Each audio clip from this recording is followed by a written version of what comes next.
চরণে নয়ন জল দিয়ে ভগবানকে ডাকছে,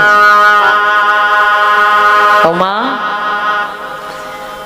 ভগবানকে শুধু বলি, ভগবান একটু কৃপা করো, একটু করুণা করো। ও বাবা, আমার ব্যাংকের অ্যাকাউন্টে বা আপনার ব্যাংকের অ্যাকাউন্টে যদি কিছু টাকা ফেলে রাখেন, 1 লাখ, 2 লাখ, 5 লাখ, 10 লাখ, তাহলে তার ইন্টারেস্টটা পাবেন। আর যদি আপনার অ্যাকাউন্টটা খালি হয়ে থাকে, আপনি কি 1 টাকাও ইন্টারেস্ট পাবেন? তাহলে ভগবানের চরণে এখনো দিলাম না, আর ভগবানের কাছে পাওয়ার চিন্তা তুমি আমায় দিবে না। তাহলে আজকে রাজা চোখের জলে কাঁদছেন। দেবর্ষি নারদ বলছেন, প্রভু, এতদিন আমার মনে অহংকার ছিল আমি ত্রিভুবনে তোমার সবচেয়ে বড় ভক্ত, কিন্তু আজ এই রাজা নহুষের ভেতরে ঢুকে আমি বুঝতে পারলাম এ যে আমার থেকেও বড় ভক্ত। প্রভু, প্রভু, তোমার এত বড় ভক্ত, এত সেবা দান করছে এমন দানি রাজা, আমি যাব তোমার কাছে এই ভক্তের সন্ধান নিয়ে। তাই দেবর্ষি নারদ চলে যাচ্ছেন আজকে ভগবানের কাছে, হাতে বীণা যন্ত্রটি নিয়ে এবার ঢেকির উপরে চেখে দাঁড়িয়েছেন। এই ঢেকি, ঢেকি, ও মা, ঢেকি দেখেছেন তো? হ্যাঁ, ঢেকিতে কি হয়? ধান কোটে। আর আগেকার দিনে ওই মিক্সার ছিল না, মিক্সি কিন্তু ছিল না। এখন মিক্সি হয়েছে, চট করে সুইচটা দিলেন আর ঘুরে গেল সঙ্গে সঙ্গে। তখনকার দিনে কিন্তু ওই ঢেকিতেই সব করতে হতো, চাল কুটতে হতো, মশলা যা কিছু কুটবেন, যা কিছু ভাঙবেন, ঢেকিতে করতে হতো। এই জন্যই তো শরীরগুলো অচল হয়ে যাচ্ছে। সায়েন্স এত কিছু জিনিস আবিষ্কার করেছে, মানুষকে এত সুখ দিচ্ছে, এত আরাম দিচ্ছে, যে মানুষের ওই আরামটাই তার সর্বনাশ ডেকে আনছে। এই জন্যই তো সুগার, প্রেসার, কোলেস্টেরল, থাইরয়েড, কত রকমের রোগ। বাংলায় একটা প্রবাদ বচন আছে না মা, বল বুদ্ধি ভরসা, 40 পেরোলেই ফর্সা। নিতাই গৌর। তাহলে মা সেই ঢেকিতে চেপে দেবর্ষি নারদ বলছেন, এই ঢেকি চল, আমি ভগবানের কাছে যাব। আজ ভগবানের কাছে আমি ভক্ত হয়ে ভক্তের সন্ধান নিয়ে যাব। চলে যাচ্ছেন মা, কেমন ভাবি? নারায়ণ নারায়ণ নাম করতে করতে। কেমন ভাবি গো? নারায়ণ নারায়ণ নারায়ণ নারায়ণ।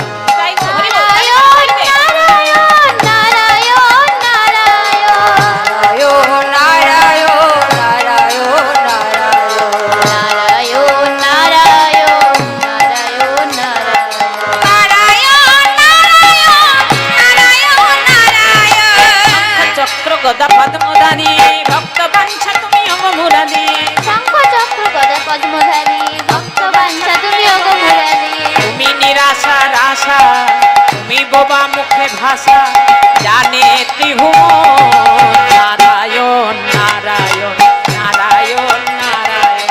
জয় গৌর হরি বল, হরি নারায়ণ নারায়ণ নারায়ণ নারায়ণ নারায়ণ নারায়ণ নারায়ণ। আরে বলো ধনী নারায়ণ নারায়ণ নারায়ণ নারায়ণ নারায়ণ নারায়ণ নারায়ণ নারায়ণ নারায়ণ নারায়ণ নারায়ণ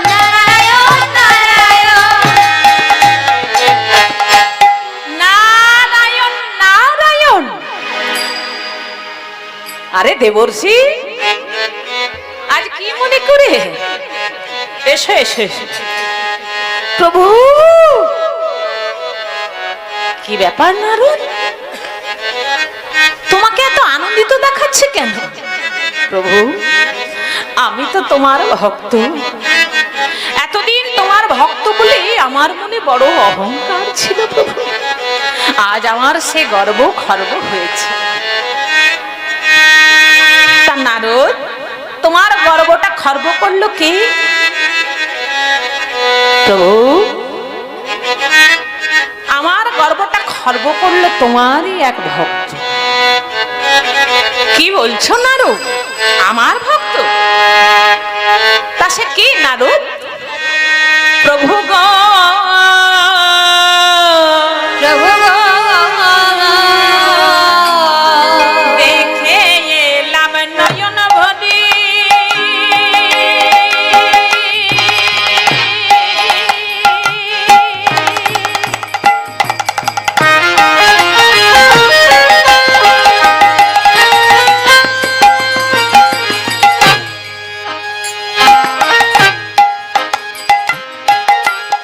করিছে দান দুপুর জুড়ি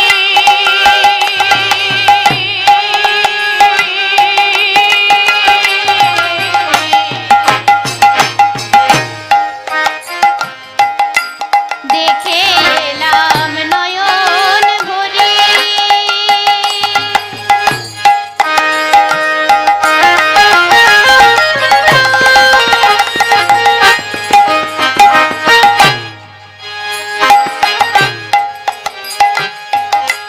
করিছে দান দুপুর জুড়ে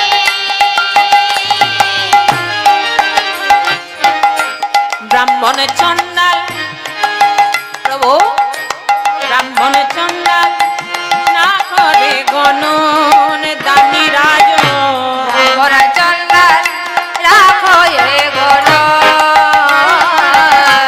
ব্রাহ্মণ চন্ডাল না করে গণন দানি রাজ চন্দাল রাখো এ গণ দানি রাজ দেখে এলাম নয়ন ভরে বয়ন ভরে দেখে এলাম নয়ন ভরে নয়ন ভরে রাজা দান করে হৃদয় ভরে দেখে এলাম নয়ন ভরে আর স্মরণ করে হৃদয় জুড়ে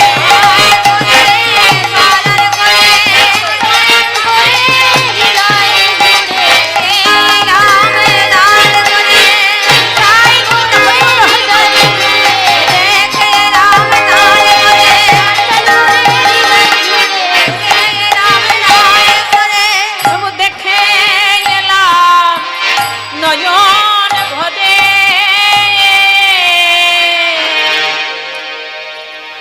কি বলছো নারো? বলে হ্যাঁ প্রভু। প্রভু তোমার ভক্ত যারা তোমাকে ভালোবাসে তুমি তো শুধু তাদের কাঁদা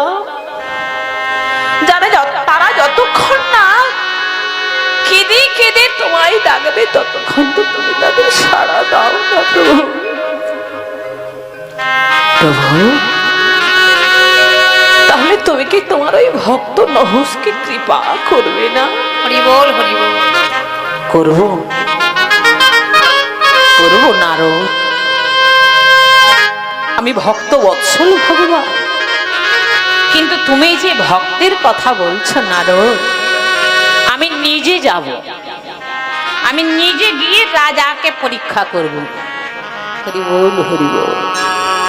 ভগবান বললেন যে কটি আমার আস তার করি সর্বনাশ, তবু যদি না ছাড়ে পাস আমি হই তার।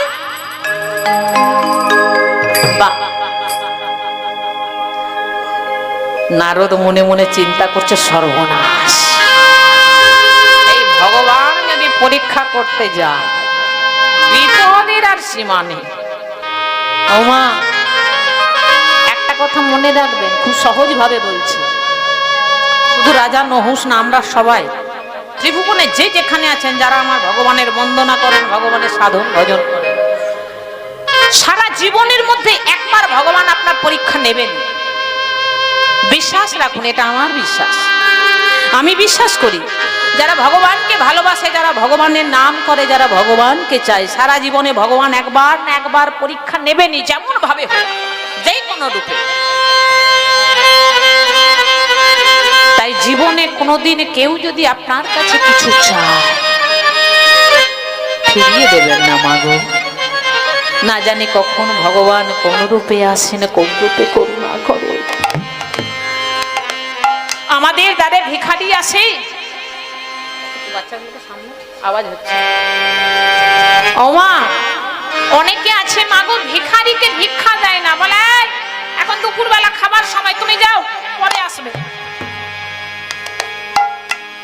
ও মা একটা 5 তলা বাড়ি, বিরাট বড় গেট, ভিখারি যখন ভিক্ষা চাইতে যায় তখন তাকে 10 টাকা দিতে পারে না মা, উল্টে 10টা গালিগালাজ করে। কিন্তু যারা গরিব মাগো তাদের কাছে আপনি 10 টাকা চান, তারা কিন্তু দিয়ে দেবে। হরি হরি বল। ও মা কথাই কথা বাড়ে, একটা কথা মনে গেল, ছোট্ট করে বলি, মনে হলো, বাচ্চাটাকে একটু সামলান, আওয়াজ হচ্ছে। ও মা আমাদের ভারতবর্ষটা হলো ভগবানের দেশ, কি ভুল বলছি? এখানে ভগবান ছেলে হয়ে এসেছেন, কি তাই তো মা? শাস্ত্রে ভরি ভরি প্রমাণ। এই জন্য ভগবানের দেশ বলে, এটা বৈষ্ণব সাধকের দেশ বলে, ভক্তের দেশ বলে তখনকার দিনে যে মুনি ঋষিরা বা তখনকার মানুষ ঘরের দরজায় লিখে রাখতেন অতিথি দেব ভব।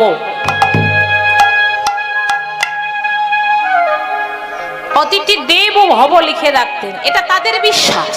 দেখুন আমাদের বিশ্বাস আর তাদের বিশ্বাস একটু মিলিয়ে নিন। শ্রী গুরু পাদ পদ্মকে স্মরণ করে আপনার হৃদয়কে বৃন্দাবন করে একটু মিলিয়ে নেবেন। সেই মুনি ঋষিরা লিখে রাখতেন অতিথি দেব ভব। আস্তে আস্তে যুগের পরিবর্তন হচ্ছে, সেই অতিথি দেব ভবটা হয়ে গেল কি, এখন ঘরের দরজায় দেখবেন লেখা থাকে কি, শুভ লাভ। আগে ছিল অতিথি দেব ভব, মানে অতিথি দেবতার স্বরূপ, কি তাই তো? এই কয়েক বছর আগে টিভিতে দেখবেন দূরদর্শনে অ্যাড দিচ্ছিল না, ইনক্রেডিবল ইন্ডিয়া, অতুল্য ভারত দিচ্ছিল না? অতিথি দেব ভব মানে যে কোনো অতিথি এখানে আসলে তাকে আমরা অভ্যর্থনা জানাই। আস্তে আস্তে ঘরের দরজার লেখাটা কি হয়ে গেল, শুভ লাভ। শুভ লাভ মানে কি? শুভ লাভ মানে ভালো, মানে ভালো কিছু লাভ হবে, এটাও ভালো। তারপরে আস্তে আস্তে যুগের পরিবর্তনে ঘরের দরজায় সে লেখাটা হয়ে গেল কি, অনেক দরজায় লেখা থাকে সুস্বাগতম। এটাও ভালো, যে কোনো অতিথি যদি আসে তাকে স্বাগতম জানাচ্ছে, এসো অতিথি আমার ঘরে এসো। বা কেউ লেখেন ওয়েলকাম, তাও ভালো, মানে সুস্বাগতমের ইংরেজি হচ্ছে ওয়েলকাম, তাও ভালো। কিন্তু মাগো এখনকার যা দিন এসেছে, একেবারে ঘোর কলি, এই ডিজিটাল এজ, কম্পিউটার এজ, কম্পিউটারের 5th জেনারেশন চলছে। এই যুগে মানুষের ঘরের দরজাগুলো কি হয়ে, দরজায় ওই লেখাগুলো কি হয়েছে বলুন দেখি? হ্যাঁ, বিরাট বড় বাড়ি, তার বিরাট বড় গেট, আর গেটে বড় বড় করে লাল নীল সবুজ কালিতে লেখা থাকে কুকুর হইতে সাবধান, বিওয়্যার অফ ডগ। ওমা অতিথি মানে কি? যার আসার কোনো তিথি নেই। ভগবান যখন আপনার দ্বারে আসবেন কোনো তিথি নিয়ে আসবেন কি? তার কোনো তিথি নেই। তা অতিথি যখন ওই লেখাটা দেখে ঘরে ঢুকতে যাবেন তখন মনে মনে অতিথি চিন্তা করবেন, হাই রে কুকুর হইতে সাবধান। এখন ঘরের ভেতরে যদি যায় কুকুর মহারাজ বসে আছেন, তিনি প্রভুর দাস, আমার দাস তো না। এখন আমি যদি যাই, আমি অচেনা মানুষ, কি ভুল কথা বলছি? অচেনা মানুষকে দেখে সেই পোষা কুকুরটা একেবারে ঘেউ ঘেউ করে তেড়ে আসবে, আর একবার যদি কুকুরে কামড়ে দেয়, তাই গৌর হরি বল। কতগুলো ইঞ্জেকশন এখন 3টে হয়েছে, কোথায় নিতে হয়? নাভিতে তো নাকি? চিন্তা করুন, নাভিতে ইঞ্জেকশন। তাহলে অতিথি ঘরে যাওয়ার আগে চিন্তা করবে, হরি হরি বল, বাবা রে কুকুরে যদি আমায় খেয়ে ফেলে। তাহলে আমাদের বিশ্বাস, আমাদের শ্রদ্ধা, আমাদের ভক্তিটা কোন জায়গায় এসে দাঁড়িয়েছে দেখুন, এগুলো চিন্তা করার বিষয়। এই হিন্দু সনাতন ধর্মটা যা পূর্বেও ছিল, এখন আছে, পরেও থাকবে। শিক্ষার বিষয়, যা থেকে সর্বধর্মের সৃষ্টি। ইসলামে হযরত মুহাম্মদকে কি বলছেন? ভগবানের দূত। খ্রিস্টানে কি বলছে? যিশু কি বলছেন? জিসাস। এই তো 25শে ডিসেম্বর পেরিয়ে গেল, আমি ঈশ্বরের পুত্র। আর গীতায় ভগবান কি বলছেন? অহং ব্রহ্মাস্মি, আমি সে, আমি ভগবান। তাহলে সেই ভগবানের দেশে বসে আমাদের যদি এমন চিন্তা হয়, মা আমাদের ছেলে মেয়েগুলো কি শিখবে? নিতাই গৌর হরি বল। হরি বল। তাহলে এগুলো একটু ভেবে দেখবেন বাবা, আমার অপরাধ ভেবেন না। তা আজকে হরি বল না, কে কেমন শিক্ষা দেয় আমি জানি না, কে কতটা করবে সেটা নিজের ব্যাপার। তবে আমি আমার মেয়েকে শিক্ষা দিই যে বাবা, যারা ভক্ত মানুষ তাদের সঙ্গে জোরে কথা বলবে না, সম্মান জানাবে। আর কিছু না পারো, সারা দিনেও যদি না পারো, তুমি একবার গীতা পাঠ করবে। ও কনভেন্টে পড়ে, আসে 2:30টার সময়, যখন স্নান করে বেরোয় তখন 3টে, কিন্তু আমার ওকে বলাই আছে যে তুমি একবার গীতা পাঠ করবে। ও করেও। ও কনভেন্টে পড়ে তো ইংরেজিতে একটা গীতা কিনে দিয়েছি, ও সুবিধা হয়। আর যেখানে থাকো সন্ধ্যাবেলায় এসে একবার ঠাকুরের ঘরে, ঠাকুর দরজায় দাঁড়িয়ে ঠাকুরের আরতি করবে। আমি যদি মিথ্যা কথা বলছি বাবা, একবার মিলিয়ে নেবেন, আমার বাড়িতে যাবেন একদিন। তাহলে শিক্ষা দিতে হবে। আমি বলছি না যে আমি অনেক বড় অনেক মহান, সেটা না। প্রত্যেক মা বাবা যদি সন্তানকে শিক্ষা না দেন, এই শিক্ষা যদি না দিতে পারেন, good morning, hello, hi, how are you, good night, এগুলো আমাদের সংস্কৃতি নয়। আমাদের সংস্কৃতি হলো সুস্বাগতম, হরি বল, হরে কৃষ্ণ, জয় নিতাই। আর আমরা কেউ যদি এখন হরে কৃষ্ণ বলে, দেখ পাগল হয়ে গেছে রে, হরে কৃষ্ণ বলছে না। নিজের ধর্মকে সম্মান করতে শিখো। ও মা, তা দেখুন আজকে ভগবান আসছেন। বললাম না কখন ভগবান কার দ্বারে কি রূপে আসে, কি বলতে পারে। এই যে নারদ, তুমি আমার সঙ্গে যাবে। কি বলছো প্রভু? আমি তোমার সঙ্গে যাব? না জানি তুমি কি কাণ্ড ঘটাবে। আরে কিচ্ছু হবে না, তুমি আমার সঙ্গে চলো। শোনো, তুমি হবে আমার বাবা, আমি জগতের পিতা তো। আজ তুমি হবে আমার বাবা, আমি হব তোমার ছেলে। চলে যাচ্ছেন ব্রাহ্মণ বৈষ্ণবের বেশে, বিপ্র বেশ ধরি হরি।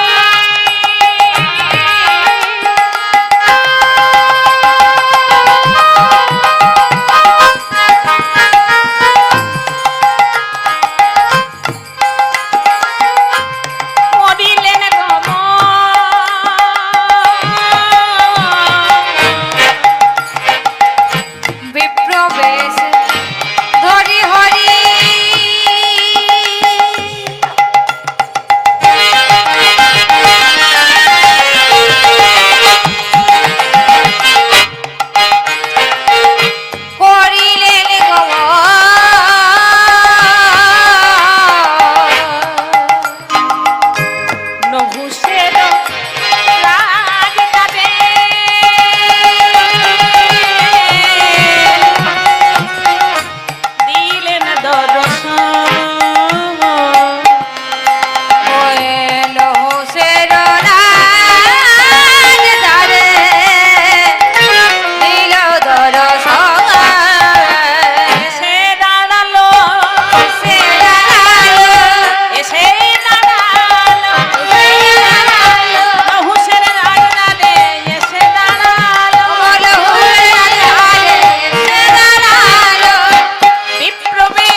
কে আমায় ডাকে?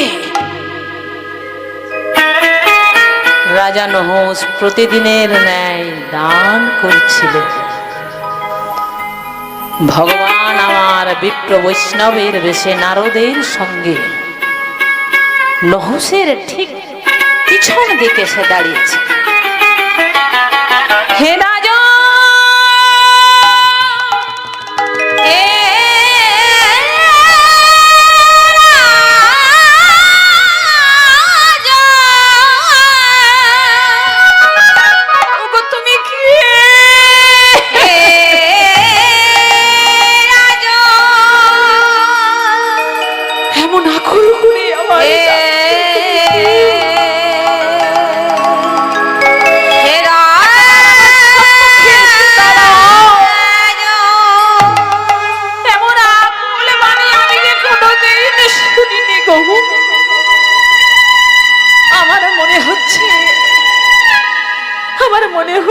এতদিন আমি যাকে চেয়েছি, যাকে দেখেছি, হরি বল হরি বল হরি বল, আজ তার ডাক যেন আমি শুনতে পাচ্ছি।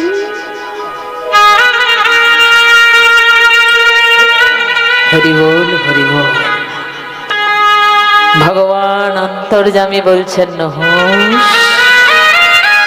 আমি এসেছি, এবার তোমার পরীক্ষার পালা। রাজন,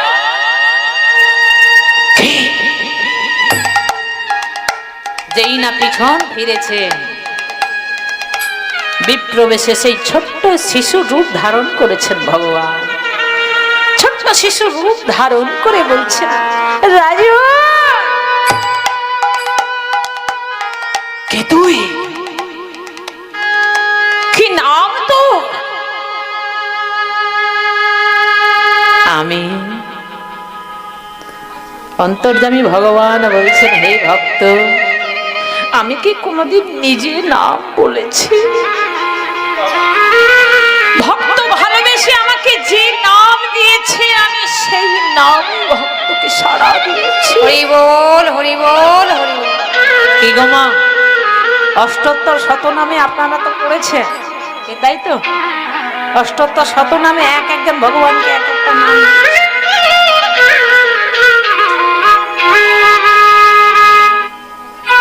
কি রে, কি তোর নাম? আমার নাম, আমার নাম তুমি যা বলবে তাই। আমি যা বলবো তাই? বলে হ্যাঁ। তোর বাবা মা তোর নাম রাখেনি? হ্যাঁ। তা কি নাম তো? আমার নাম, আমার নাম জাদু বাছা ধর। মা যশোদা ডাকতেন না, ওরে আমার জাদু রে, ওরে আমার বাছা ধর। কি মায়েরা ছেলে মেয়েদেরকে বলেন না? মা যশোদা ডাকতেন গোপাল। কি ব্যাপার, তুই আমায় ডাকছিস? রাজন, তুমি নাকি মহাদানী, যে তোমার কাছে যা চায় তুমি তাকে তাই দাও। তাই রাজু, আমি তোমার কাছে চাইতে এসেছি। অন্তর্যামী ভগবান বলছে, ত্রিভুবনে সবাই শুধু আমার কাছে চায়, কেউ কোনোদিন আমায় বললো না যে হে ভগবান তুমি আমার কাছে কি চাও। তাই আজ তোমার দ্বারে এসেছি, ভক্ত তুমি আমায় দাও। এই ছেলে, কি এত চিন্তা করছিস বল দেখি? না না না না না, আমি তোমার কাছে চাইতে এসেছি। তা কি চাস বল? বলবো রাজন, কিন্তু তুমি আগে ত্রিসত্য প্রতিজ্ঞা করো যে আমি তোমার কাছে যা চাইবো তুমি আমাকে তাই দেবে। ও মা, তুই আমার কাছে চাইছিস আমি তোকে দান করব, তার জন্য ত্রিসত্য প্রতিজ্ঞা কেন করতে হবে? আমি কথা দিচ্ছি, তুই আমার কাছে যা চাইবি আমি তোকে তাই দেব। না না না রাজন, ও হবে না। তুমি তো রাজা, বিষয় বৈভব ভালো বোঝো। তাই জমি জায়গার ব্যাপার আহা তোমার নিজের ব্যাপার। তুমি রাজা, আমি দরিদ্র ব্রাহ্মণ। পরে এসে যখন বলবো তোমাকে মনে করাবে, তুমি হয়তো ভুলেই বসে থাকবে। ওটি হচ্ছে না, তুমি আগে ত্রিসত্য প্রতিজ্ঞা করো তারপর। আচ্ছা বেশ, আমি ত্রিসত্য প্রতিজ্ঞা করছি, গঙ্গার জল হাতে নিয়ে বলছি। হে বালক, তুই আমার কাছে যা চাইবি আমি তোকে তাই দেব দেব দেব। এবার বল কি চাস? রাজন, আমি আমি তোমার কাছে কি আমার কাছে দান দেহ তুমি 3 হাত ভূমি, দান দেহ তুমি 3 হাত ভূমি, দান দেহ তুমি 3 হাত ভূমি। শোনো শোনো মহারাজ, শোনো শোনো মহারাজ, শোনো শোনো মহারাজ, শোনো শোনো মহারাজ। কি রাজন, কি বললি? এই বালো, তুই কি বললি? কি বললাম? বললাম 3 হাত ভূমি তুমি আমাকে দান করবে। আমি রাজা নহুষ, প্রতিদিন এত এত দান করছি, আর তুই 3 হাত ভূমি চাইছিস আমার কাছে, আর তার জন্য কিনা আমায় ত্রিসত্য প্রতিজ্ঞা করতে বললি? ও আমি এমনি দিয়ে দিলাম। 3 বিঘা কেন, 3 হাত কেন? তুই 3টে গ্রাম চাস, 3টে রাজ্য চাস, আমি সব দিয়ে দেব। না না না রাজা, এত কিছু আমি নেব না, আমি শুধু 3 হাত ভূমি নেব। তাও আবার কোথায় জানো? তোমার এই রাজমহলে, এই এখানে 3 হাত ভূমি তুমি আমার নামে লিখে দেবে। বেশ, তাই হবে। আর শুধু তাই নয়, তুমি প্রতিজ্ঞা করো যে আমার ওই 3 হাত ভূমি তুমি কোনোদিন স্পর্শ করবে না। বেশ বেশ বেশ, তাই হবে। ওই 3 হাত ভূমি, এই যে মন্ত্রী ব্যবস্থা করো, 3 হাত ভূমি ওর নামে, এই যে এই জায়গা থেকে, এই যে এই ছেলে, তা 3 হাত ভূমি তো মাপতে হবে, 3 হাত জায়গা। তা আমি নিজের হাতে মেপে দেব না তুই মেপে নিবি? নারদ ভাবছে সর্বনাশ। একবার বামন অবতারে বলি রাজার কাছে গিয়ে 3 পদ ভূমি চেয়েছিল। 1 পদ ভূমি তুমি কোথায় রেখেছো? হ্যাঁ, স্বর্গে মরতে, আর শেষটা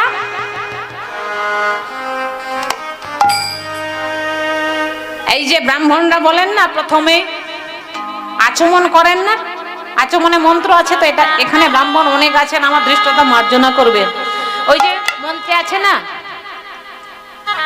3 বার বলেন নমো বিষ্ণু নমো বিষ্ণু নমো বিষ্ণু তদ বিষ্ণু পরমং পদ। ওই পরম পদ কোনটা? যেটা ওই বলি রাজাকে কৃপা করতে গিয়েছিলেন, যখন 1 পা স্বর্গে 1 পা পৃথিবীতে মাপা হয়ে গেল। এবার বলি বলছে, প্রভু তোমার যখন ভগবান বলছেন 3 পা জায়গা এবার দাও, 3টি পা কোথায় রাখবো? 3 নম্বর পাটা। তা বলি বলছে আগে তুমি 3 নম্বর পাটা দেখাও, তারপরে আমি তোমাকে জায়গাটা দেখাচ্ছি। তখন ভগবান কি করলেন? এই নাভি থেকে একটা পরম পদ সৃষ্টি করলেন, ওটা হচ্ছে পরম পদ। অনেকে বলেন পরম পদ কোনটা, ভগবানের ডান পাটা না বাঁ পাটা? পরম পদ হলো নাভি থেকে যে পাটা বেরোচ্ছে, ওটা হচ্ছে পরম পদ। তা ওটা যখন বলি রাজা দেখলেন, তখন বলি রাজা কি করলেন? হরি বল হরি বল, নিজের মাথাটি পেতে দিলেন, তোমার পরম পদ তুমি আমার মস্তকে রাখো। তা নারদ চিন্তা করছেন, একে যদি এখন হাত দিয়ে মাপতে বলে সে জায়গাটা যে কোথায় ঠেকবে তার কোনো ঠিক ঠিকানা নেই। এই যে নারদ তখন ইশারা করছে, কি দরকার রাজন, আপনি যখন জায়গা দিচ্ছেন আপনি নিজের হাতে মেপে দিন। রাজা তখন মাপছেন, এই যে ছেলে দেখ, এই 1 হাত, এই 2 হাত, এই 3 হাত হলো। এই যে ওর নামে লিখে দাও, এই যে আমার জাদু বাছা ধনকে ওর নামে এই জায়গাটা লিখে দাও। মহারাজন, আমার শর্ত মনে আছে, আমার জায়গা কিন্তু তুমি কোনোদিন পা দিতে পারো না। রে না, আমি তোর জায়গা পা দেব। তা মনে মনে কৌতূহল হলো, আচ্ছা জায়গাটা যে পা দিতে বারণ করছে, জায়গা যে স্পর্শ করতে বারণ করছে, স্পর্শ করলে কি হবে? স্পর্শ করলে, শুনে রাখো রাজন,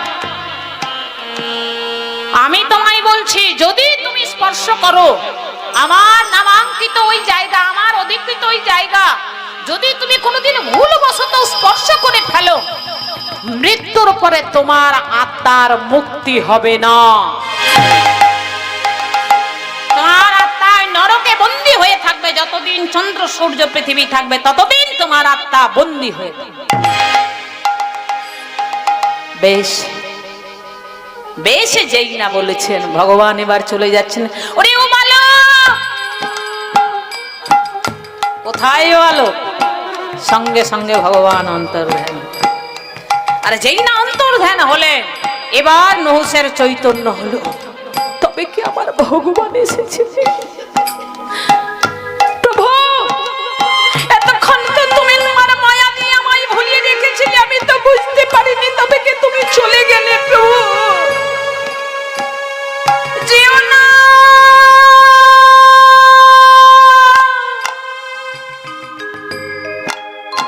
ওহে নারায়ণ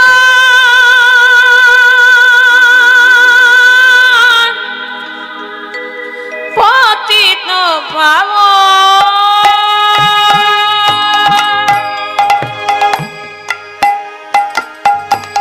করুণা করো রে,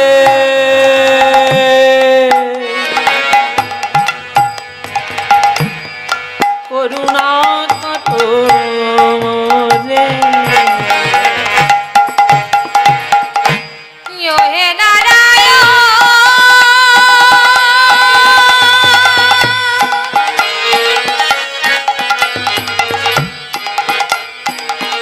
পতিত পাবন,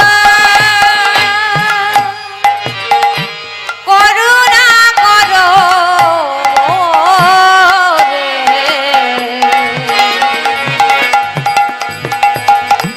করুণা করো মোরে, তুমি যে গো প্রভু,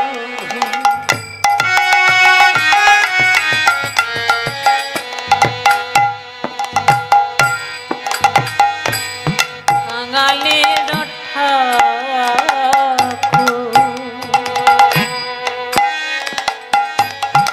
আমি যে প্রেমের ভিখারি, তুমি যে গো প্রভু,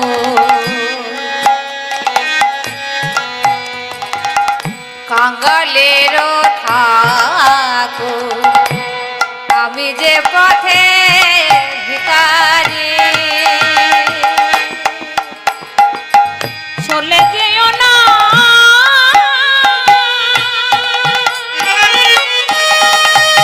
তোমায় বাঁধিব প্রেমের ডোরে,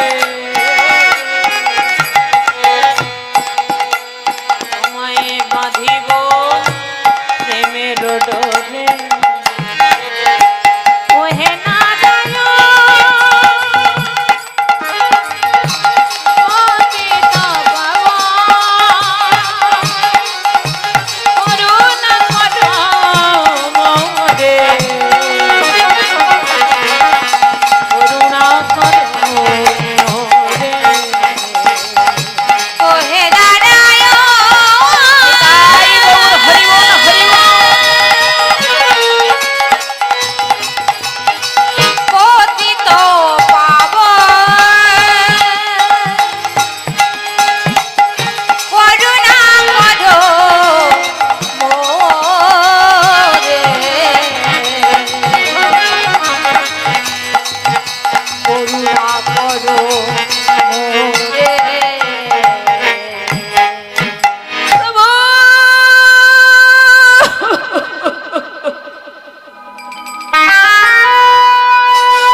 নিরুপম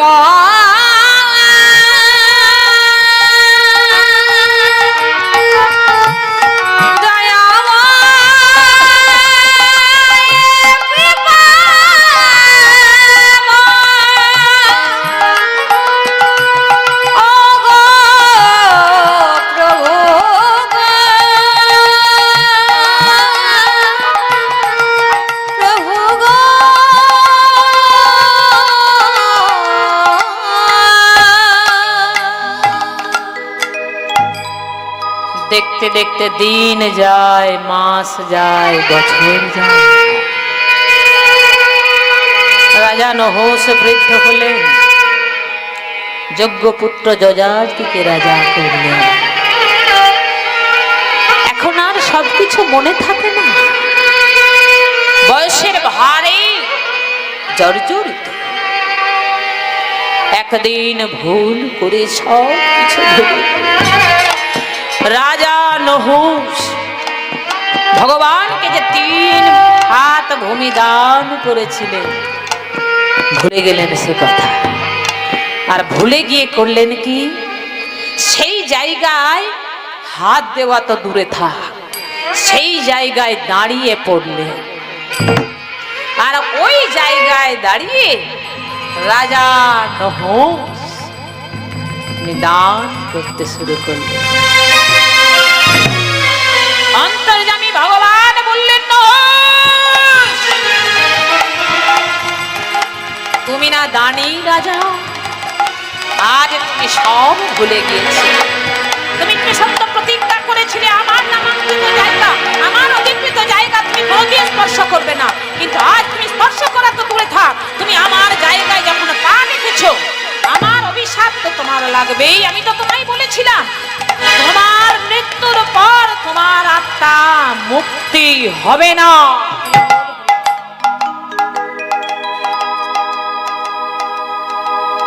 নহুষ বলে বলে ভাবছে, আমি কি করে ফেললাম। এই কথা ভাবতে ভাবতে কি হলো আমার, কি করে ফেললাম। এই কথা ভাবতে ভাবতে একদিন রাজা নহুষ মারা গেলেন। মরণের পর তার আত্মা যখন নরকে বন্দী হয়ে থাকলো, চিন্তা করছেন এত কষ্ট আমি কি করে সহ্য করব। সারা জীবন রাজগৃহে থেকেছি, রাজার মতো থেকেছি, এই নরকের কষ্ট যে আমার সহ্য হয় না। স্বপ্নে দর্শন দিলেন যযাতিকে। একদিন রাত্রিবেলা রাজা যযাতি যখন শয়ন করে আছেন, নহুষ বললেন, পুত্র যযাতি, আমি তোমার পিতা, আমি নহুষ। বাবা, কি হয়েছে তোমার বাবা, তোমার কষ্ট কিসে? বাবা যযাতি, আমি বড় কষ্টে আছি, আমার আত্মা নরকে বন্দী হয়ে আছে। বাবা, তোমার আত্মা নরকে বন্দী হয়ে আছে, আমি তোমার ছেলে হয়ে কিছু করতে পারবো না। বাবা বলো, বলো আমি কি করলে তোমার আত্মার মুক্তি হবে? হরে নহুষ, আমার মুক্তির উপায় যদি জানতে হয় তাহলে তুই যা আমাদের কুলগুরু বশিষ্ঠ দেবের কাছে, তার কাছে গিয়ে বিধান চেয়ে নে। ঘুম ভেঙে গেল যযাতি। সকালবেলা ছুটতে ছুটতে চলে যাচ্ছেন গুরুদেবের আশ্রমে। গুরু ছাড়ার উপায় নেই মাগো, গুরু ছাড়া পথ দেখাবেন কে? কে, তাই তো? এখানে কে কে দীক্ষা নিয়েছেন, মানে গুরুকরণ করেছেন? একটু হাতটা তুলুন তো দেখি। বাহ, বেশিরভাগই দীক্ষা নিয়েছে। যারা দীক্ষা নিয়েছেন, ওমা দীক্ষা, আস্তে, দীক্ষা, দীক্ষা মানে কি? দিয়ে খাওয়া, ভগবানকে দিয়ে খাওয়ার নাম হলো দীক্ষা। কোন দিন থেকে আমাদের দীক্ষা দীক্ষা হয়েছে যেদিন গুরুদেব মনে করিয়ে দিয়েছেন, গুরুদেব কৃপা করে আমাদের কর্ণে বীজ মন্ত্র দান করেছে। এই পৃথিবীতে যা কিছু দেখছেন মা, চাষি ভাবছে আমি চাষ করছি, আমি ধান চাষ করছি, আমি এত সবজি চাষ করছি, সব আমার না মা, সব কিছু ভগবানের কৃপা। ভগবানের কৃপায় চন্দ্র সূর্য ওঠে এখনো, ভগবানের কৃপায় বাতাস বয়, নদী ভরা জল, ভগবানের কৃপায় সব কিছু হয়। এই জন্য মাগো দীক্ষার পর নিয়ম হলো ভগবানকে দিয়ে খাওয়া। কেমন না, যাই কিছু সেবা করবেন ভগবানকে নিবেদন করবেন। যদি কেউ বলেন যে কি খাচ্ছি, আহা ভগবানকে কিভাবে নিবেদন করব, আমি তো মন্ত্রতন্ত্র জানি না, মন্ত্রতন্ত্রের প্রয়োজন নেই। আপনি সোজা বাংলায় মনে মনে বলবেন, হে ভগবান তোমার জিনিস, তুমি আমাকে আহারের সুযোগ করে দিয়েছো, তাই প্রথমে তোমাকে নিবেদন করছি, হে প্রভু তুমি আগে গ্রহণ করো, তুমি সেবা করবে তারপর আমি সেবা করব। যারা প্রসাদ ভোজি দেখবেন আগে ভগবানকে নিবেদন করেন তুলসী পত্র দিয়ে, জলটাও ভগবানকে না দিয়ে সেবা করেন না। এই হলো দীক্ষা। ও মা, আজকে গুরুদেবের কাছে চলে যাচ্ছেন রাজা যজাতি বিধান চাইতে, পিতার আত্মার মুক্তি হবে কি করে। যখন গুরুদেবের চরণে যাচ্ছেন, আমরাও তো সবাই গুরুদেবের ভক্ত, গুরুদেবের শিষ্য, তা একটা গুরুদেবের নাম করা যাবে মা? কি করে নাম করা যাবে? হ্যাঁ কি না? চলুন সকলে মিলে একটু জয় গুরু, জয় গুরু, জয় গুরু, একটু তালে তালে তালি দিয়ে জয় গুরু, জয় গুরু। মুড়ি ভাজলে হবে না গো, ওই খই ভাজে মুড়ি ভাজে তার কোনো তাল নেই। তালে তালে, আপনারা তো তালক গো, আমি প্রথমেই বুঝতে পেরেছি তালের জ্ঞান আছে, সুরের জ্ঞান আছে, লয়ের জ্ঞান আছে, তালে তালে কি আমি বলবো তারপরে পরে, কেমন? জয় গুরু, জয় গুরু, জয় জয় গুরু, জয় জয় গুরু, জয় গুরু, জয় জয় গুরু, জয় গুরু, চুপ, আপনারা গাইবেন। জয় গুরু, জয় গুরু, জয় জয় গুরু, জয় জয় গুরু, জয় গুরু, জয় জয় গুরু, জয়। দেখি হাতগুলো, জয় জয় গুরু, জয় গুরু, জয় জয় গুরু। আরেকবার জয় গুরু, জয় গুরু, জয় জয় গুরু, জয় জয় গুরু, জয় গুরু, জয় জয় জয় গুরু, জয় জয় গুরু, জয় গুরু, জয় জয় গুরু, জয়। আরেকটা, তুমি গুরু মাতা পিতা, শুনতে পাচ্ছি না, একটু জোরে বলা যাবে? আস্তে, একটু আস্তে। তুমি গুরু মাতা পিতা, এসে মুড়ি ভাজা হয়ে যাচ্ছে তো, আগেই বললাম মুড়ি ভাজলে হবে না, তালে তালে। তুমি গুরু মাতা পিতা, তুমি দয়াময়,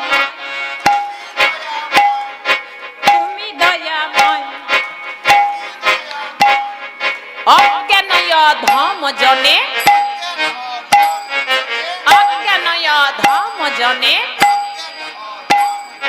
দাও পদাশয়, দাও পদাশয়। জয় গুরু, জয় গুরু, জয় জয় গুরু,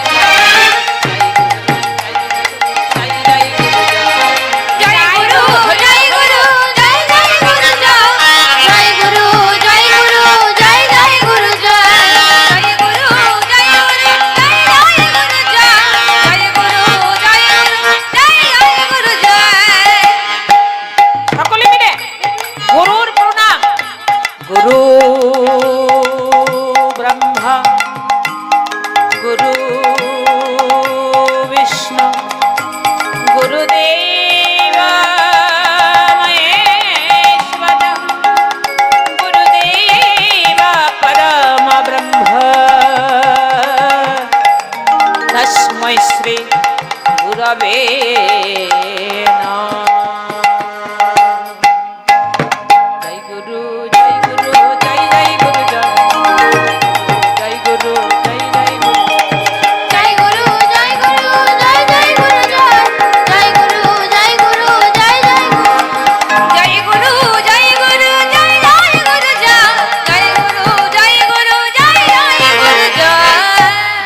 বসে আছেন একটু জোর হাত করে গুরু মন্ত্রটা বলবেন, গুরু প্রণাম মন্ত্রটা সকলে মিলে বলুন। গুরু ব্রহ্মা, গুরু বিষ্ণু, গুরুদেব মহেশ্বর, গুরুদেব পরম ব্রহ্ম, তস্मै শ্রী গুরবে নমঃ। জয় গুরু, জয় গুরু, জয় গুরু। বলুন নিতাই গৌর কি জয় আমার রাধা গোবিন্দ কি। জয় বলুন আপন আপন গুরু মহারাজ কি। জয় আনন্দ হলো কি।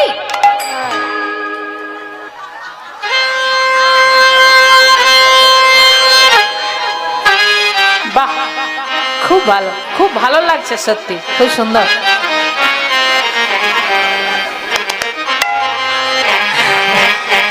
আস্তে,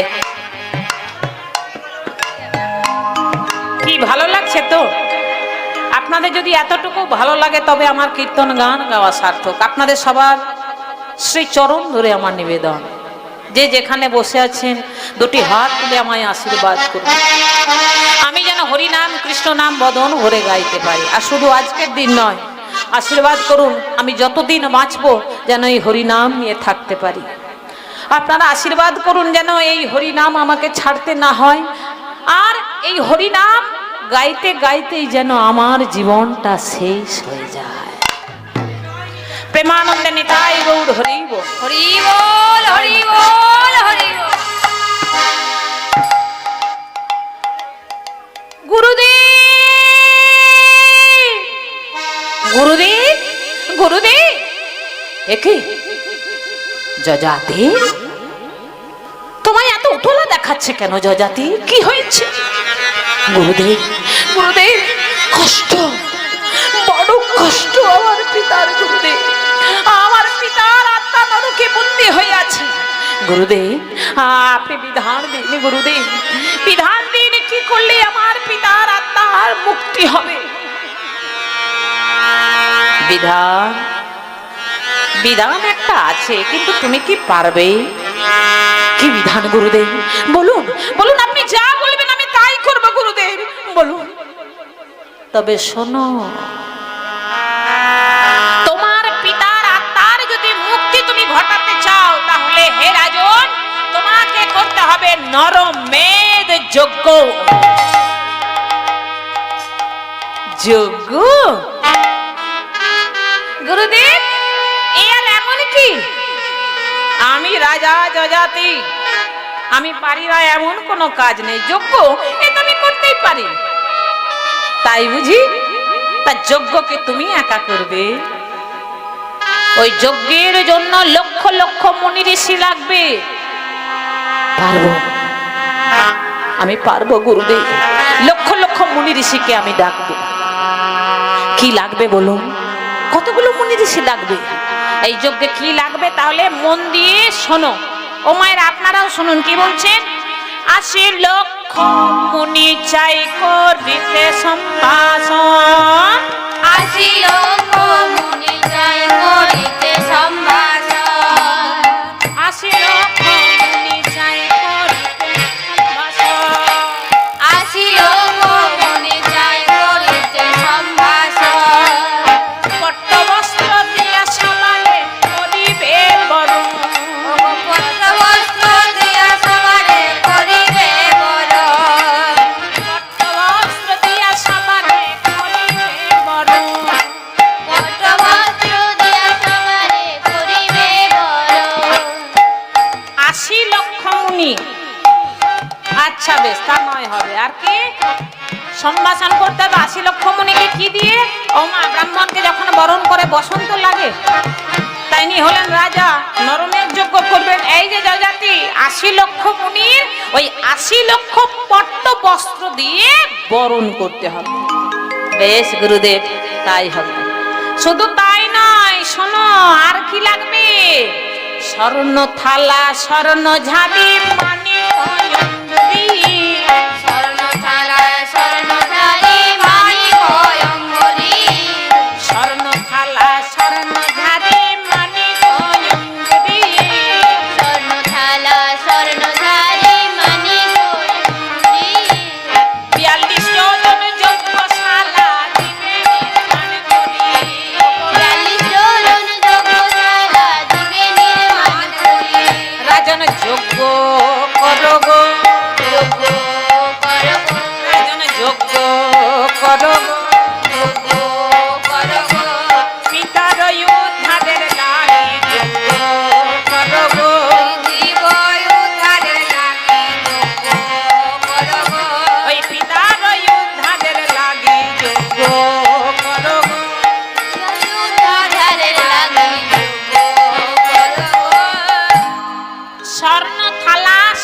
ঝাড়ি। ও মায়েরা, এই আপনারা তো সোনা দানা পড়েন, আপনারা সোনার হিসাবটা ভালো বুঝবেন আমার বাবা দাদাদের থেকে। আমিও পড়ি, সোনা পড়তে ভালো লাগে, তাই না মা? তা কি বলছে 80 লক্ষ মুনি, তাদের যেমন 80 লক্ষ পাটের বস্ত্র লাগবে, পাটের জোড়, ঠিক তেমনি ওই 80 লক্ষ মুনির প্রত্যেকের সেবা করার জন্য একটা করে সোনার থালা। কটা থালা তাহলে? 80 লক্ষটা সোনার থালা। শুধু তাই নয় রাজন, সেবা করে যে হাত ধোবে, হস্ত ধৌত করবে, তার জন্য এক একটা করে সোনার ঝাড়ি। কটা ঝাড়ি? তাহলে 80 লক্ষ সোনার থালা, 80 লক্ষ স্বর্ণের ঝাড়ি। চিন্তা করুন। কি রাজন, পারবে তো? তোমার কোষাগারে এত সোনা আছে তো? হ্যাঁ হ্যাঁ গুরুদেব, আমার পিতা এত দান করে গেছেন, তবুও আমার এখনো আমার পিতার কোষাগারে যা আছে ওতে হয়ে যাবে। তা না হয় হলো। আর কি বলছে মা? 42 যোজন যজ্ঞশালা যে তুমি নির্মাণ করবে, ওই 80 লক্ষ মুনি ঋষি যে আসবে, যজ্ঞশালাটা কত হবে? 42 যোজন। তা 42 যোজনের হিসাবটা কেমন মা? একটু গুগল খুলে দেখে নি। 1 যোজনে 14 কিলোমিটার, তার থেকে একটু বেশি, 14.46 1 যোজন। তাহলে 42 যোজন কত হবে? ইন্টু করে নিন। যদি হিসাব করতে হয় তাহলে 600 কিলোমিটারেরও বেশি হবে। একটু হিসাব করে দেখে নিন ক্যালকুলেটরে।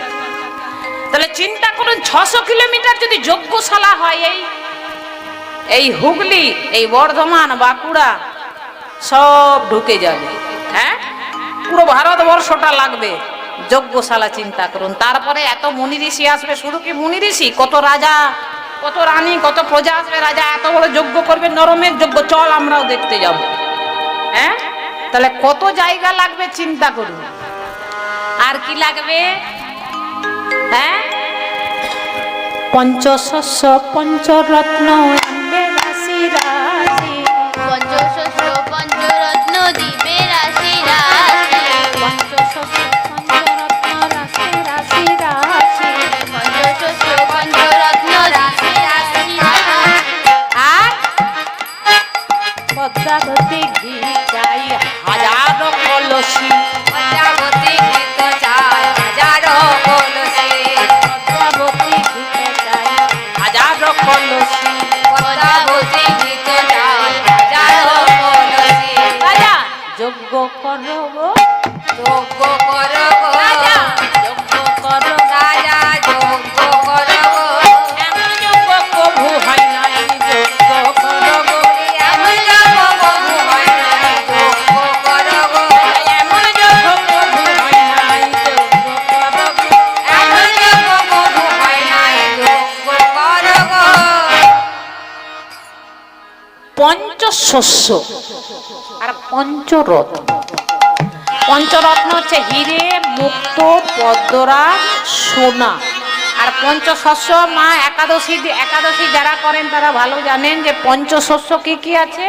ওই ধান, যব, গম, সরষে আর তিল, এগুলো লাগবে রাশি রাশি। আর পঞ্চরত্ন লাগবে। আর কি লাগবে? পদ্মাবতী ঘি। ও মা, আপনারা ঘি খান? কি খান? কি ঘি? মটন ঘি, সুরভি, গাওয়া ঘি? হ্যাঁ, তাহলে পদ্মাবতী ঘিটা কি জিনিস? পদ্মাবতী ঘিটা কি জিনিস? কেউ ডেয়ারের ঘি খাচ্ছেন, কেউ বাড়িতে বানিয়ে খাচ্ছেন। পদ্মাবতী ঘিটা হচ্ছে যে ঘিটা ওই জার্সি গাইগুলো না, দেশি গরুর ঘি। কেমন ঘি হবে না, যে গাভীটার বাচ্চাটা পেট ভর্তি করে আগে দুধটা পান করে নেবে, ওই পান করতে করতে দেখবেন বাছুরের মুখে ফেনা ওঠে না? হ্যাঁ, ওটা লক্ষণ হচ্ছে যে ওর পেটটা ভর্তি হয়ে গেছে। ওই ফেনাটা দেখবেন বাটের মধ্যে লাগে, তারপরে দুধটা বের করতে হবে। ওই দুধ দিয়ে যে ঘিটা হবে তার নাম হচ্ছে পদ্মাবতী ঘি। কি মায়েরা মনে থাকবে? হ্যাঁ আমা, এখনকার দিনে অনেকে ওই দুধের ব্যবসা করার জন্য বাছুরটাকে আর ভালো করে খেতে দেয় না, বলে তুই থাক, আগে আগে আমার ব্যবসাটা চলুক, আগে আমার দুধের দরকার, আমি ব্যবসা করব। তাই গৌর হরি বল। তাহলে এখনকার দিনে এইরকম যদি মানসিক প্রবৃত্তি থাকে, এখনকার দিনে পদ্মাবতী ঘি পাওয়া যাবে? হ্যাঁ, তা তখনকার দিন ছিল বলে হয়ে গেছে। তখন রাজা যযাতি বলছেন, গুরুদেব কোনো অসুবিধা নেই, আমি যজ্ঞ করব, আপনি সব ব্যবস্থা করুন। সবই তো হলো যযাতি। বশিষ্ঠ মুনি বলছেন, এবারে যেটা লাগবে সেটা তুমি কোথায় পাবে? সেটা তো তোমার কোষাগারে নেই। হ্যাঁ, সবই তো আছে বললাম তো। বলে না, এরপরে যেটা লাগবে। তা কি লাগবে গুরুদেব? নরমের যজ্ঞ মানে কি? নর মানে কি? মানুষ। মেদ মানে পোড়ানো। তাহলে একটা মানুষকে যজ্ঞের মধ্যে পোড়াতে হবে।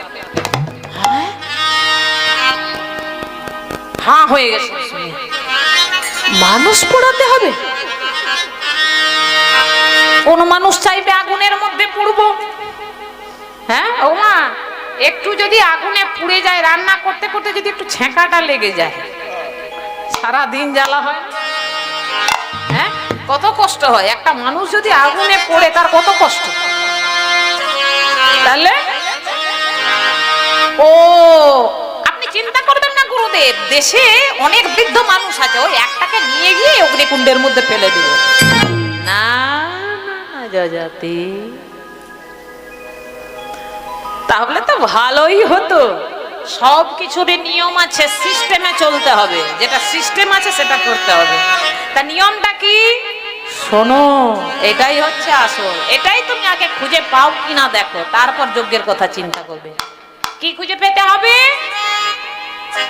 অষ্টম গর্ভের অষ্টম বার্ষে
ব্রাহ্মণের সন্তান, তাও আবার অষ্টম গর্ভে।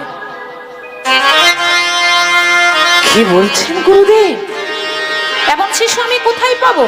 শোনো যযাতি, এমন শিশু যদি তুমি পেয়েও যাও, সেই শিশুকে তার সর্বাঙ্গে তুমি নিজের হাতে ঘি লেপন করবে। আর ওই ব্রাহ্মণ নন্দনকে যজ্ঞ কুণ্ডে দিবে ফেলে। ব্রাহ্মণ নন্দনে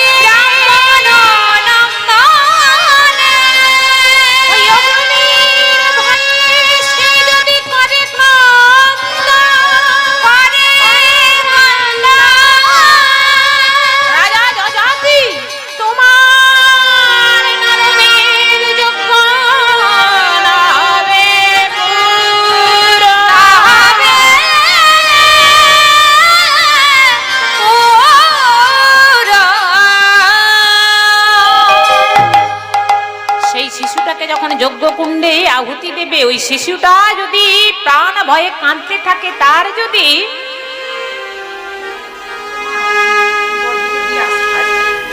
শিশুটা যদি প্রাণ ভয়ে কাঁদে আর তার চোখ দিয়ে যদি এক ফোঁটাও জল পড়ে, তোমার ওই নরমের যজ্ঞ পূর্ণ হবে না, আর তোমার পিতার আত্মারও উদ্ধার হবে না। না গুরুদেব, বিধান যখন আছে, আমার বিশ্বাস ভগবান তার উপায়ও করে রেখেছে। আমি পারবো, আমি পারবো গুরুদেব, আমাকে যে পারতেই হবে। আমি যদি না পারি তাহলে যে আমার পিতার আত্মার মুক্তি হবে না। আমি চেষ্টা করে দেখি গুরুদেব, আমাকে একটু সময় দিন। এই বলে ছুটতে ছুটতে চলে যাচ্ছেন রাজমহলে। মন্ত্রী, মন্ত্রী তাড়াতাড়ি সারথীকে ডাকো। যেই না সারথীকে ডাক দিলেন, সারথীর নাম কি মা? সুমন্ত সারথী। রাজা যযাতির সারথীর নাম কি? সুমন্ত সারথী। ও মা, সুমন্তকে বলছেন, এই যে সুমন্ত, রথ নিয়ে এসো। কি হবে মহারাজ?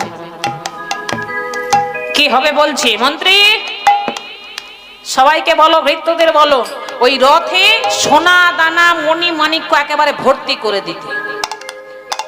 সোনার রথ নিয়ে এসো, আর এই সোনার রথে সোনা দানা মণি মাণিক্য ভরে দাও।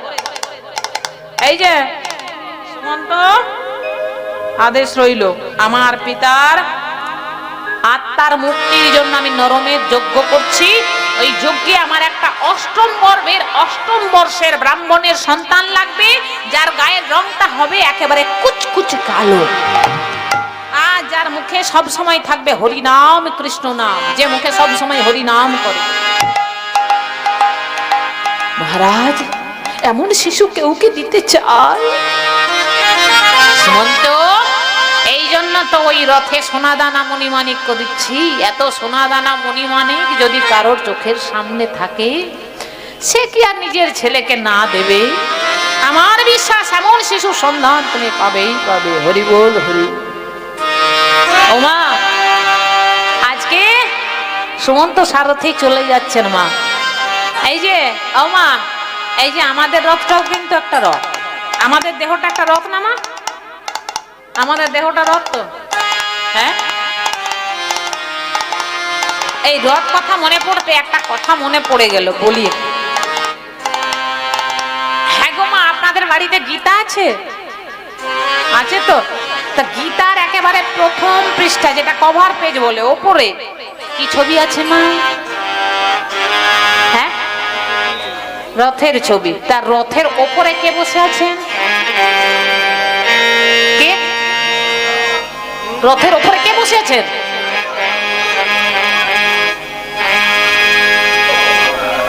অর্জুন বসে আছে না সারথী কে? সারথী হলেন কৃষ্ণ। যখন কুরুক্ষেত্রের যুদ্ধ শেষ হয়ে গেল মা, অর্জুনের মনে অহংকার আর ধরে না। অর্জুন ছিল খুব অহংকারী, যেমন মেধাবী ছিল, অর্জুনের মতো বড় বীর ছিল না সেই সময়, একমাত্র কর্ণ ছাড়া। কর্ণের কথা নিশ্চয় আপনারা সবাই জানেন। তা মাগো, ওই অর্জুনের মনে এত অহংকার, অহংকার আর ধরে না। সখা, আমরা যুদ্ধে জয়লাভ করেছি দাদা, আমরা যুদ্ধে জয়লাভ করেছি। যুধিষ্ঠির দাদা বলছেন, চল এবার ঘরে যাও। এবার যখন ঘরে ফিরে যাচ্ছেন, রথ যখন রাজদ্বারে এসে দাঁড়িয়েছে, গোবিন্দ আমার যেই না রাজদ্বারে এসেছেন, গোবিন্দ আমার বলছেন, অর্জুন তুমি নামো রথ থেকে। অর্জুন তখন আর অহংকারে তার মাটিতে পা পড়ছে। কি? আমি অর্জুন, আমার জন্য কুরুক্ষেত্রের যুদ্ধ জয়লাভ হলো, ও তো আমার রথের সারথি, আর আমি হলাম মালিক, আমি বসে আছি, আমি কেন নামবো? তাই অর্জুন বলছে, কৃষ্ণ তুমি আগে নামো। কেন মা? দেখবেন ড্রাইভাররা আগে নেমে গেটটা খুলে দেয়, তারপর তো নামে। তা অর্জুনও ভগবানকে তাই চিন্তা করে, তাই অহংকার ধরে বলছে তুমি আগে নামো। তখন ভগবান বলছে, না, আগে তুমি নামবে, তুমি আগে নামো তারপর। তখন অর্জুন বলছে, না তুমি আগে নামবে, না তুমি আগে নামবে। যুধিষ্ঠির এসে বলছেন, দেখুন ধর্মে কর্মে মনস্থির, তার নাম যুধিষ্ঠির। ধর্মটা কি? ধর্ম একমাত্র যাজন করতে পেরেছিলেন যুধিষ্ঠির। তা সেই যুধিষ্ঠির বলছেন, অর্জুন তর্ক করছিস কেন? কৃষ্ণ নিশ্চয়ই কিছু বুঝেছেন, তাই তো বলছেন তুই আগে নাম, তারপর কৃষ্ণ নাম। তা অর্জুন যেই না রথ থেকে নেমে গেল, মা হরি হরি বল, যেই না রথ থেকে নেমে গেল, গোবিন্দ চিন্তা করছেন তাহলে এবার আমার পালা। যেই না গোবিন্দ আমার নেমে গেলেন, সঙ্গে সঙ্গে একটা বিরাট বড় বিস্ফোরণ হলো। এমন বিস্ফোরণ হলো, রথের চাকাটা একেবারে ছিটকে পুড়ে ছাই হয়ে গেল। অর্জুন তো অবাক, ভয় পেয়ে গেল, সর্বনাশ, আমি ওই রথের উপরে ছিলাম, একটু আগে যদি বিস্ফোরণটা হতো তাহলে তো আমি একেবারে ছাই হয়ে যেত। কি ব্যাপার কৃষ্ণ, এমন কেন হলো? ভগবান বলছেন, অর্জুন এই জন্য আমি তোমায় আগে নামতে বলেছিলাম, কারণ আমি যদি আগে নেমে যেতাম আর তুমি যদি রথের উপরে থাকতে, তাহলে তোমাকে আর বেঁচে নামতে হতো না, তুমি ওখানে পুড়ে একেবারে ছিন্ন ভিন্ন হতো। কেন কৃষ্ণ? এতদিন কুরুক্ষেত্রের যুদ্ধ হলো, তখন তো তুমি রথের ওপরে ছিলে না, আমিও ছিলাম না, কেন রথ পড়লো না? ভগবান বললেন, অর্জুন মনে করে দেখো, প্রতিদিন যখন রথ থেকে নেমেছি আগে তোমাকে নামিয়েছি, তারপর আমি নামার আগে আমার গলার বৈজয়ন্তী মালা আমি রথের ওপরে চাপিয়ে দিয়ে, প্রতিদিন যখন কুরুক্ষেত্রের যুদ্ধের পর ফিরে আসতেন, ভগবান নিজের গলার মালাটা ওই রথের ওপরে রেখে আসতেন। অর্জুনের রথে ছিলেন হনুমান আর চাকায় ছিলেন শেষনাগ। ওমা, যেদিন ওই রথের প্রয়োজনটা ফুরিয়ে গেল, সেদিন রথটা পুড়ে ছাই হয়ে গেল। তা ঠিক তেমনি এই যে মা দেহ রথটা, যেদিন এর প্রয়োজন শেষ হয়ে যাবে, যেদিন এই সংসারে আর আমার প্রয়োজন থাকবে না, সেদিন আমার এই দেহ রথের আর কোনো দাম থাকবে না।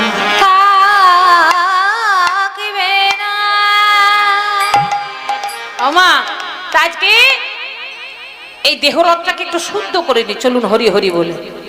প্রেমানন্দে নিতাই গৌর হরি বল, হরি বল, হরি বল, শ্রী গুরু প্রেমানন্দে নিতাই গৌর হরি বল, হরি বল, হরি বল, হরি বল, হরি বল। সবাই হরিধ্বনি করছেন, এই যে যাও, এগিয়ে যাও, যাও এগিয়ে যাও। কি হলো, দাঁড়িয়ে আছো? আরে না না, আপনাদেরকে বলছি না, আপনারা তো খুব ভালো বলছেন। রাজা যজাতি সুমন্ত সারথীকে, যাও এগিয়ে যাও, তুমিও হরি হরি বলতে যাও, হরির নাম করবে তবে হরি উপায় করবে। শ্রী হরি বলি শুভ যাত্রা কইল, শ্রী হরি বলি শুভ যাত্রা কইল, শ্রী হরি বলি শুভ যাত্রা কইল, শ্রী হরি বলি শুভ যাত্রা কইল। নানা দেশান্তরে গান ঘুরিতে, নানা দেশে হরি ঘুরিতে লাগিল, নানা দেশান্তরে ঘুরিতে লাগিল, নানা দেশান্তরে ঘুরিতে লাগিল, নানা দেশান্তরে ঘুরিতে লাগিল, নানা দেশান্তরে ঘুরিতে লাগিল, ঘুরিতে লাগিল, ঘুরিতে লাগিল, ঘুরিতে লাগিল, ঘুরিতে লাগিল, ভারতের পথে পথে ঘুরিতে লাগিল, ভারতের পথে পথে ঘুরিতে লাগিল, ওই ভারতের পথে পথে ঘুরিতে লাগিল। ভারতের পথে আরে আনন্দ আর ধরে না গো, হরি বল, হরি বল। আনন্দ ধরে না, ভারতের পথে পথে আনন্দ ধরে না, ভারতের পথে পথে আনন্দ ধরে না, ভারতের পথে পথে আনন্দ ধরে না, ভারতের পথে পথে ঘুরিতে লাগিল। প্রথমে গেল উত্তর পূর্ব দিকে, ওই হিমালয়ের দিকে। সুমন্ত সারথী আজকে শঙ্খ বাজাতে বাজাতে চলে যাচ্ছে। যত শঙ্খ বাজাচ্ছেন মুনি ঋষিরা সেই শঙ্খ শুনে তার কাছে এসে দাঁড়াচ্ছে। সুমন্ত বলছেন, মুনিগণ, আমাদের রাজা যজাতি, অযোধ্যার রাজা যজাতি করছেন নরমের যজ্ঞ, আপনারা সবাই সেই যজ্ঞে যাবে। ও মা, শুধু রাজা যজাতি না, রাজা যজাতি তো যত মুনি ঋষি যজ্ঞ করেছেন, আমি আপনাদের নেমন্তন্ন করছি মা, আপনারাও যাবেন। আপনারাও যাবেন, আপনারাও যাবেন, আপনারাও যাবেন। ওই নরমেতে যজ্ঞেতে আপনারাও যাবেন, নরমেতে যজ্ঞেতে আপনারাও যাবেন, নরমেতে যজ্ঞেতে নরমেতে যজ্ঞেতে আপনারাও যাবেন। এটা হলো বৃন্দাবন। এই বৃন্দাবনে বসে ভগবানের ভক্তের লীলা কথা শ্রবণ করছেন মা। তা চলুন আমরাও যাই। কিন্তু হ্যাঁ, এই শুধু শুধু গেলে হবে না মা। ওই যে একটু আগে করছিলেন না, এটা আর কি করবেন? খালি মুখে যাবেন না, মুখে যাবেন না, শুধু মুখে যাবেন না, শুধু মুখে যাবেন না, শুধু মুখে যাবেন না। শুধু মুখে যাবেন না। আপনারা ভাবছেন বুঝি বাড়িতে খেয়ে যেতে বলছি। না না, বাড়িতে খেয়ে যেতে বলছি না, বলছি নাম বলতে বলতে যাবেন, নাম বলতে বলতে যাবেন, বলতে বলতে যাবেন, নাম বলতে